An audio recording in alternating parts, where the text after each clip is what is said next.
Máximos y mínimos locales. Comencemos recordando un resultado del cálculo de una variable. Supongamos que tenemos una función g definida en un intervalo abierto c, d, en R y con valores reales. Supongamos que esta función tiene un máximo local o un mínimo local en un punto x sub 0 en el intervalo abierto y supongamos que la derivada de la función en tal punto existe. Entonces, lo que vimos en el curso de cálculo diferencial es que tal derivada debe ser igual a 0. Ahora, en el contexto de varias variables, tenemos el siguiente resultado análogo. Teorema 1. Supongamos que la función f, definida en un disco abierto centrado en el punto AB en R2 y con valores en R, tiene un extremo local en el punto AB, es decir, tiene un máximo local o un mínimo local en dicho punto. Y supongamos también que en dicho punto existen las derivadas parciales de primer orden de la función f. Entonces, dichas derivadas parciales deben ser igual a 0. Vamos a ver la demostración de este teorema. Consideremos inicialmente la función g definida de la siguiente forma. G de x es igual a f evaluada en puntos de la forma x, b. Esta función g está definida para los puntos x que están en el intervalo a menos r, a más r. En palabras, la función g no es otra cosa que evaluar a la función f en puntos que están en el dominio y en los cuales la coordenada y está congelada, y es igual a b. Observemos que esta función g es una función del tipo de funciones definidas en un intervalo y con valores en R. Ahora bien, como la función f por hipótesis tiene un extremo local en el punto AB, la función g tiene un extremo local en el punto x sub 0 igual a A. Y entonces podemos aplicar el resultado que acabamos de repasar del cálculo de una variable. Y por dicho resultado, la derivada de g en el punto x sub 0 igual a A es igual a 0. Si volvemos a observar a la función g, veremos que la derivada de g en el punto A no es otra cosa que la derivada parcial de f con respecto a x en el punto AB. De esta forma entonces, como tenemos que la derivada de g en A es 0, hemos concluido que la derivada parcial de f con respecto a x en el punto AB es 0. De manera análoga y en forma de ejercicio, se puede demostrar que también la derivada de f con respecto a y en el punto AB es igual a 0. Y de esta forma hemos completado la demostración del resultado. En adelante estaremos interesados en encontrar máximos y mínimos de funciones diferenciables. Y por esta razón haremos la siguiente convención. En adelante, en el tema de máximos y mínimos, supondremos que las funciones involucradas, es decir, las funciones en consideración, son, por lo menos, funciones diferenciables. Antes de continuar con la teoría, veamos algunas observaciones. Notas. En primer lugar, escribamos una definición. Dada la función f definida en un disco abierto centrado en AB en el plano y con valores en R, diremos que el punto AB es un punto crítico de la función f si por definición las derivadas parciales de primer orden de f en el punto AB son iguales a 0. Es decir, f sub x en AB es igual a 0 y f sub y en AB es igual a 0. En segundo lugar, nos podemos plantear la siguiente pregunta. Gráficamente, ¿cómo hacemos para detectar un punto crítico de la función f? Para responder esta pregunta, observemos que si AB es un punto crítico de f, el plano tangente a la gráfica de f en el punto A, B, f de AB, que está en el espacio, está dado por la ecuación z igual a f de AB más la derivada parcial de f con respecto a x en AB por x menos a, más la derivada parcial de f con respecto a y en AB por x menos b. Pero como estamos suponiendo que el punto AB es un punto crítico, estas derivadas parciales se van a anular y entonces obtendremos simplemente f de AB.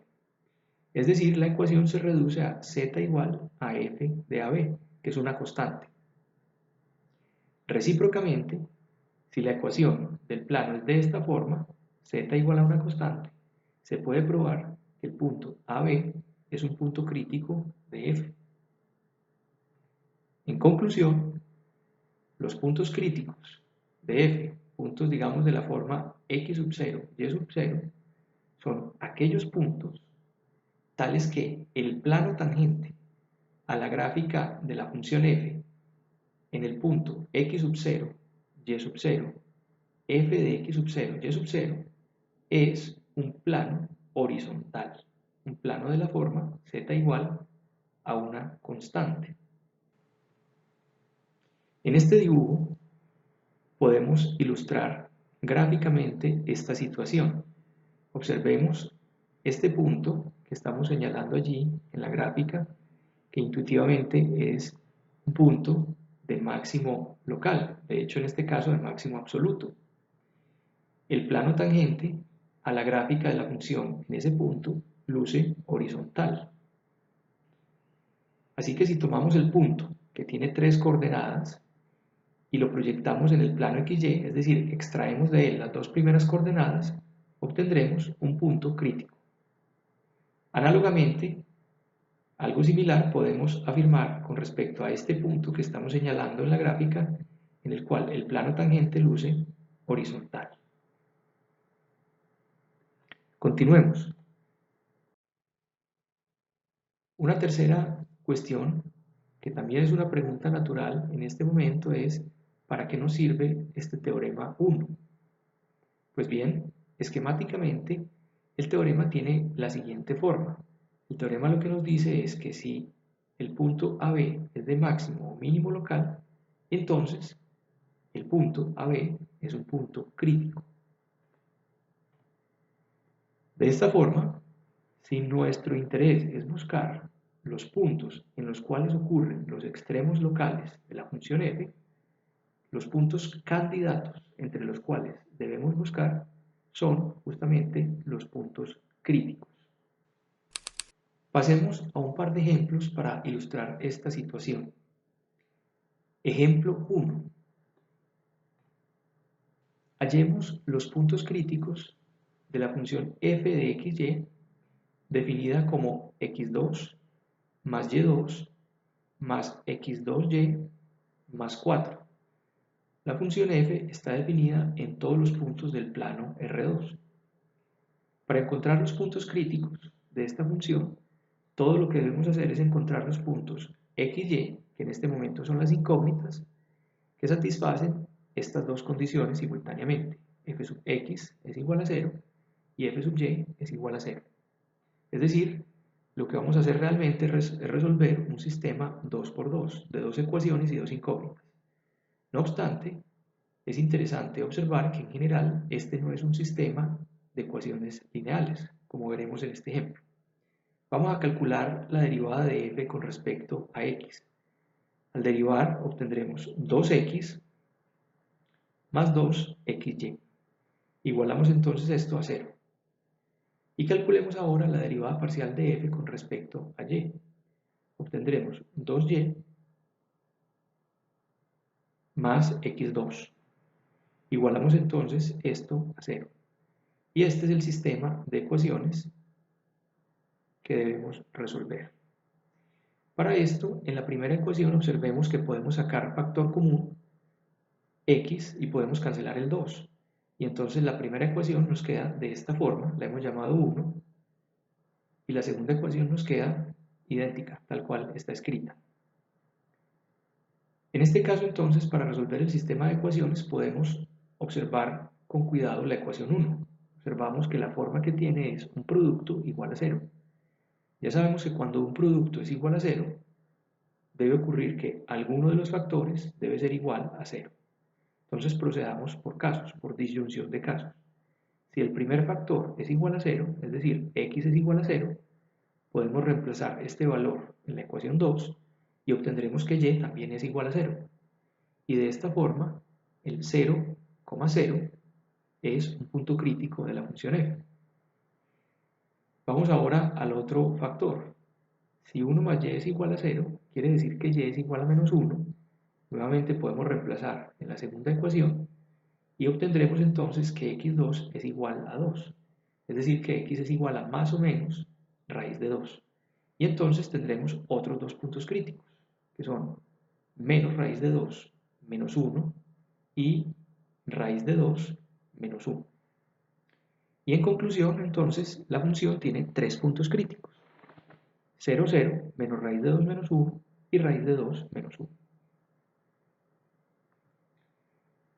Pregunta: ¿son estos puntos de máximo local, de mínimo local o ninguno de los dos? O más precisamente, ¿cuáles de estos son de máximo local? ¿Cuáles son de mínimo local?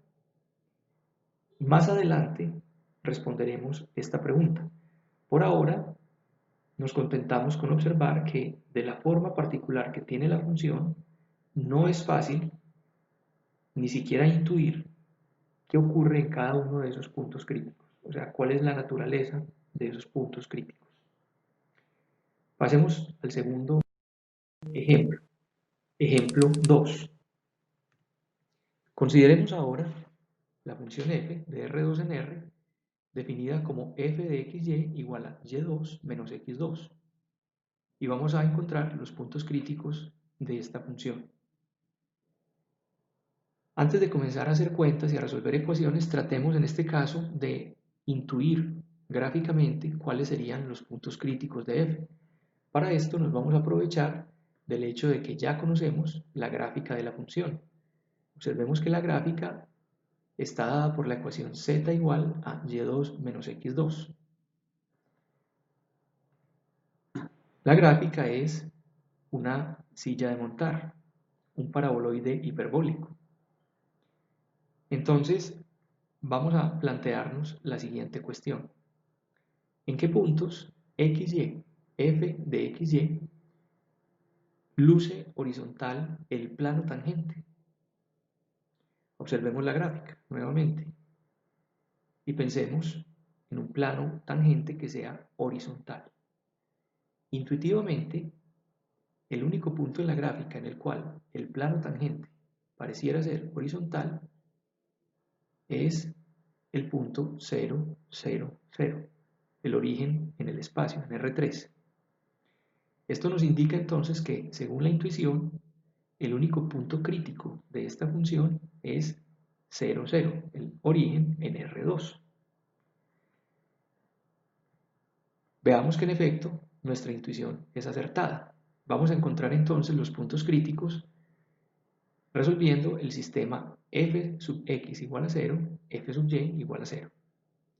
Al derivar, observemos la derivada de f con respecto a x, en este caso es simplemente menos 2x, igualamos a 0.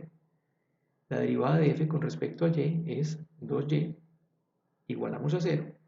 Y entonces despejamos a x y y y obtenemos que en efecto el único punto crítico es el punto 0, 0, el origen en el dominio, en R2, tal como habíamos sospechado. Ahora nos planteamos la siguiente cuestión. ¿Es ese punto crítico 0, 0 un punto de máximo local o de mínimo local? Antes de responder de manera precisa esta pregunta, volvamos al dibujo para ver qué nos dice nuestra intuición.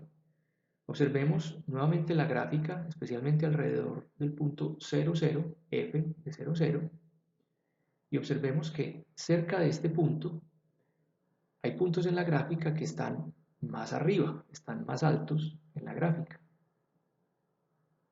arbitrariamente cerca del origen. Esto nos da a entender que ese punto el 0, 0 no es un punto de máximo porque hay puntos más altos en la gráfica. Y también observamos que hay puntos que están más bajos, que están cerca del 0, 0, que están cerca de 0, 0, tan cerca como queramos, pero que están más abajo. Esto nos hace intuir, nos hace sospechar que el 0, 0 tampoco es un punto de mínimo local. Veamos que en efecto nuestra intuición es correcta. La manera en que podemos argumentar es la siguiente. Observemos que si x es distinto de 0 y evaluamos la función en puntos de la forma x, 0, la función nos da menos x2, que es estrictamente menor que 0, que es el valor de la función en 0, 0.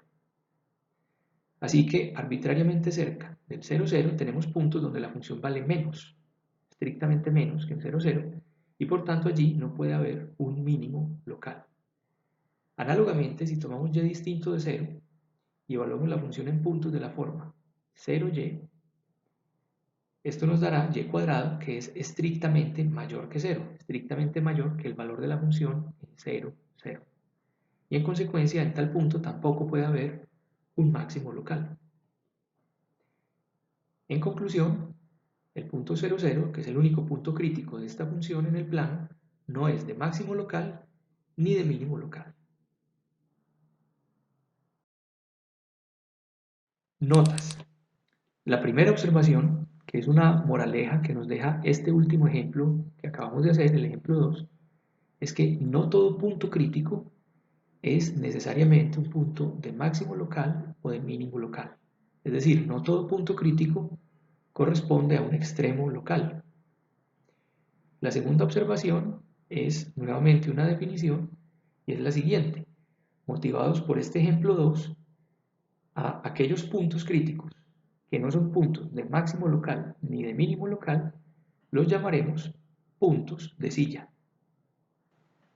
Es natural, en este punto en el que estamos, plantearnos la siguiente pregunta.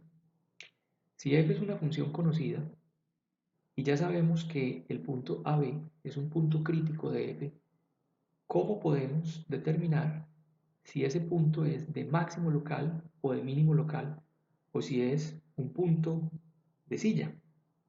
En el contexto de varias variables, no disponemos de un criterio sencillo de aplicar que sea análogo al criterio de la primera derivada que ya estudiamos en cálculo diferencial, es decir, en una variable. No obstante, sí tenemos un criterio de la segunda derivada en varias variables. Antes de estudiar este criterio de la segunda derivada en varias variables, recordemos el criterio correspondiente en una variable. Recordemos que si tenemos una función g definida en un intervalo abierto en R, con valores en R, y esa función es una función de clase C2, y el punto x sub 0, punto del dominio de la función, es un punto crítico, entonces hay dos casos en consideración. El criterio de la segunda derivada en una variable nos dice dos posibles cosas. La primera, si la segunda derivada de g en el punto x sub 0 es estrictamente positiva, entonces en ese punto hay un mínimo local. Y, en cambio, si la segunda derivada en x0 es estrictamente negativa, entonces en ese punto x sub 0 hay un máximo local. ¿Qué ocurre en el caso de varias variables? En el contexto de varias variables no tenemos solamente una segunda derivada, tenemos varias. La segunda derivada respecto a x dos veces, la segunda derivada respecto a y dos veces y las derivadas cruzadas. Así que para enunciar el criterio correspondiente en dos variables debemos precisar qué significa segunda derivada. Para esto introduzcamos la siguiente definición. Definición. Supongamos que f es una función real de clase C2 en un subconjunto D en el plano. Definimos la matriz hessiana de f en un punto A, B de la siguiente forma. La matriz hessiana es, en palabras, la matriz de segundas derivadas parciales de f en AB. Más precisamente, la entrada 1, 1 de esta matriz es la segunda derivada de f con respecto a la primera variable, es decir, f sub xx. La entrada 1, 2 es la derivada cruzada primero con respecto a la primera variable y luego con respecto a la segunda variable, es decir, f sub xy. La entrada 2, 1 es la derivada cruzada primero respecto a la segunda variable y luego respecto a la primera variable, es decir, fyx. Y finalmente la entrada 2, 2 es la segunda derivada con respecto a la segunda variable, dos veces, fyy. En palabras, es la matriz de segundas derivadas parciales de f en el punto AB. Ya escrita esta definición, podemos pasar a enunciar el criterio de la segunda derivada para funciones de dos variables.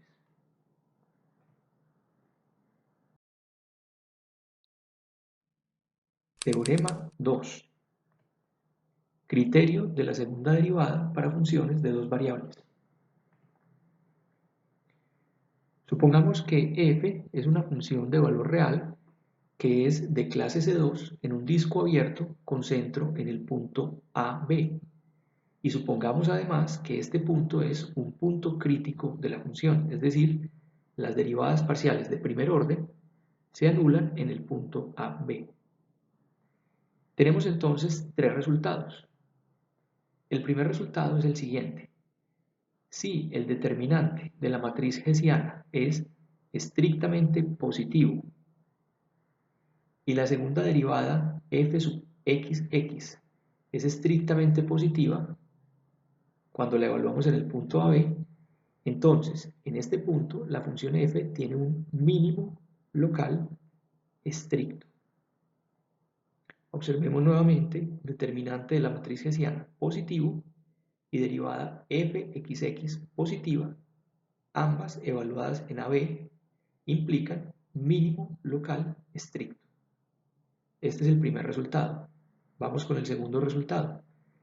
Si el determinante de la matriz hessiana todavía es estrictamente positivo y ahora la segunda derivada f sub xx evaluada en AB es estrictamente negativa, entonces se puede concluir que f tiene un máximo local estricto en el punto AB. Nuevamente, determinante de la matriz hessiana positivo, todavía positivo como en el caso anterior, y ahora la segunda derivada xx negativa a diferencia del caso anterior.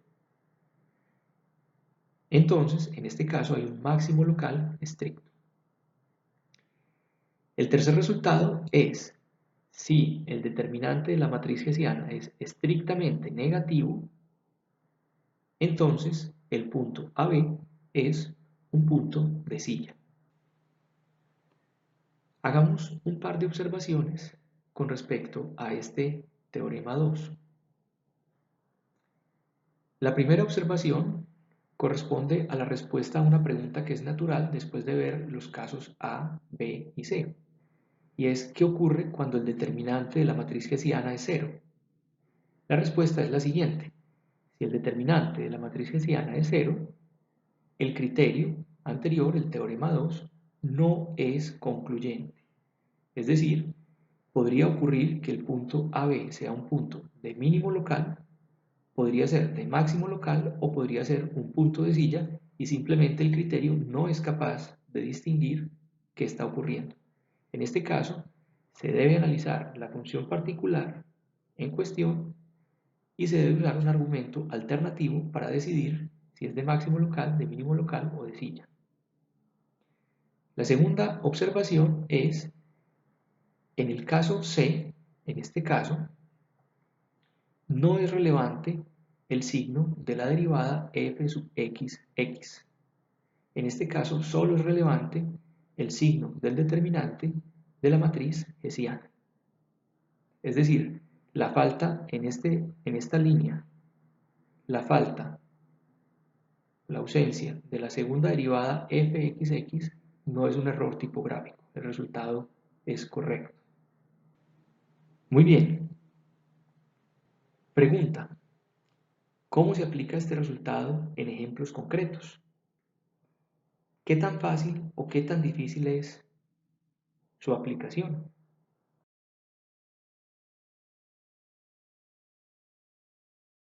No se pierdan el próximo episodio de Máximos y Mínimos.